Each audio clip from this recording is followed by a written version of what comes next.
Hello, how are we? A couple of days ago I had a few hours to kill before work, so I decided to check out one of the local attractions, and I thought one or two of you might like to come along as well. This video is going to be about Foxton Canal Museum. The Foxton Canal Museum opened in 1980. It's located in the reconstructed boiler house that once powered a boat lift. This wall at the back is original, but everything else was rebuilt for the museum.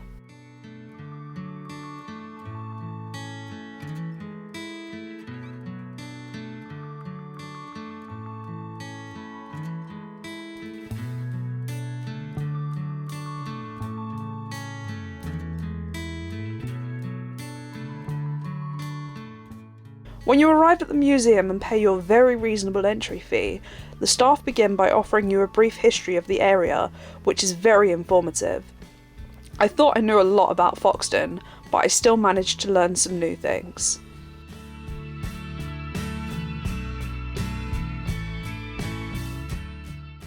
As I said, the site used to be a boiler room and housed two of these Lancashire boilers.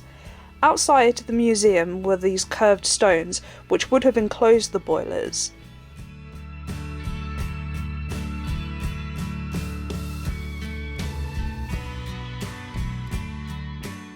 Through these little windows in the original wall you can see where the steam-powered engines used to be that once powered the boat lift. More on that later. To help you find your way around the museum, there are these IKEA-esque markings.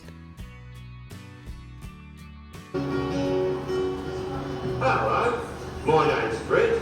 My family's worked on these here canals for more than 200 years.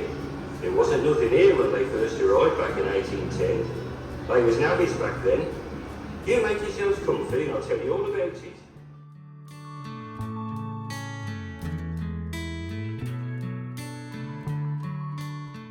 Although the museum is small, it was absolutely jam-packed full of exhibits and stories of the canals and the people who lived and worked on them.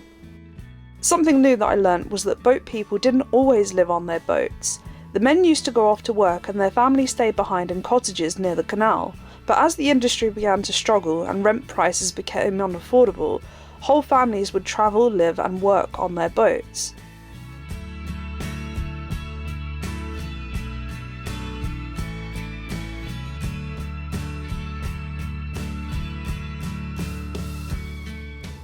The museum has regularly changing temporary exhibits, and the current one was on roses and castles, the traditional artwork found on narrowboats. It was a really interesting exhibit, talking about the history of the art style, the people who pioneered the craft, and also combating some of the misconceptions and unsubstantiated facts that people claim about the art form. Don't worry, as well as the temporary exhibit, there are plenty of other examples on display in the museum, alongside some other traditional canal art. The highlight for me of any canal museum is of course the model narrowboat, and this one has the absolute best name.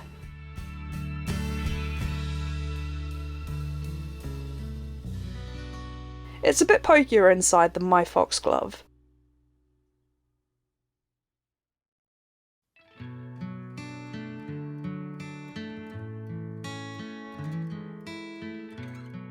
This boat was built in 1976 during a drought and was never floated. Instead, she was transported on a trailer to events and festivals as a shop. It's kind of like the floating markets of today, except the boat came to you. Today, Foxton is famous for its set of 10 locks. This section of the Grand Union Canal was built to transport goods from Loughborough to London. It was necessary to build a set of locks at Foxton. Locks, as well as being difficult and expensive to build, also lose a lot of water when being operated. This influenced the decision to make the locks narrow, allowing only one narrowboat to pass through at a time. Many of the working boats on the canal would also have a botty boat, so Foxton became a bit of a pinch point on the network. It would take about an hour to transit the locks, but boats would often have to queue for a long time. Considering a journey to London would take a week, this wasn't really a problem when the locks were built in 1810. But once the railways began to see success and steal some of the trade from the canals, these hours were very valuable and a solution was needed. That solution was proposed by engineer Gordon Cale Thomas, and it would take the form of a boat lift that would both save time and water, as well as allowing wide beam boats to pass through Foxton. The Foxton incline plane was constructed beside the locks and carried boats up a 75-foot hill.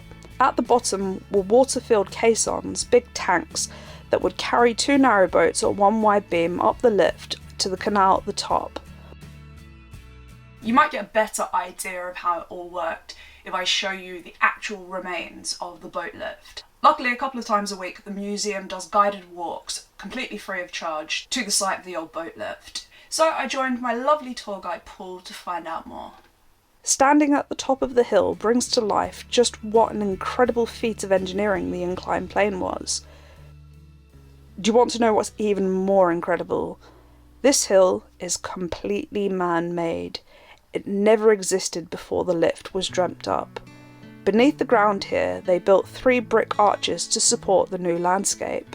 So the boats would arrive at the bottom, go into the water-filled caissons sideways. These were sealed to make them watertight, and as one caisson came up the incline, another was going down at the same rate. Archimedes effect and all that. The lift was powered by the steam engines inside the boiler room. This was the original entrance to the building.